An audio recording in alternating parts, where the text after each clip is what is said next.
Major changes are coming to the McKeesport area football program's coaching staff. The district is parting ways with its head coach and several assistant coaches amid a controversy involving a local church and a murder trial. KDKA's Ricky Sayer was at tonight's meeting and explains the decision. Ricky.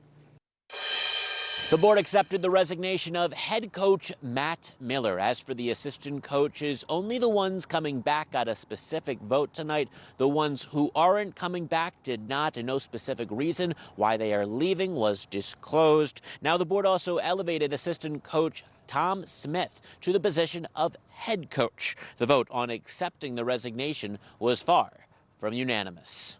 Wait a minute, I'll let you talk. Ending with what was akin to a fight at the end of a football game. McKeesport's specially called school board meeting concluded with shouting. That's your position. That's not my position or anybody else. Motion for adjournment. I'm not talking credentials. The board had just voted to accept the resignation of head football coach Matt Miller. Not only that, what I'm very concerned about is that this resignation is materializing with the board because of religious reasons.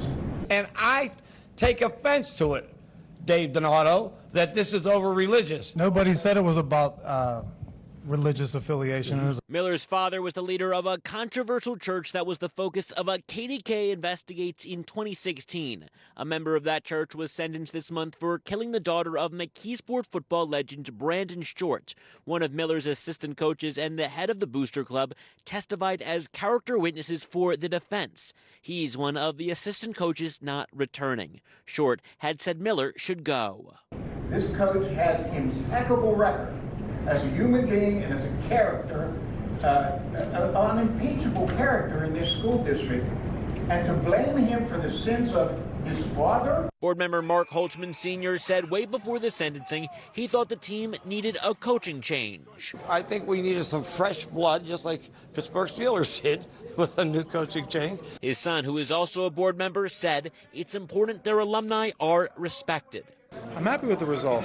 I'm very disappointed at how things went at the meeting. Audience member Reverend Luana Butler said that was less about the outcome and more about the lack of focus on the players, including Georgia commit Keemon Spell. Very saddening thing about it is there was kids sitting in the front seat. So they're watching the leaders, those who are making the decisions of their education, of their athletic department, and it's just a bunch of arguing and chaos. It's worth noting that some board members also butted heads over the legality of Miller's resignation. The resignation, they said, was delivered verbally. Now, some board members claimed that their own lawyers had said that it was then out of order and there effectively was no resignation. It's why they said they voted no. Now, I asked the district's lawyer about the confusion, and he told me that their conversations with their board members was protected under attorney-client privilege. Reporting in McKeesport, Ricky Sayer, KDKA-TV News.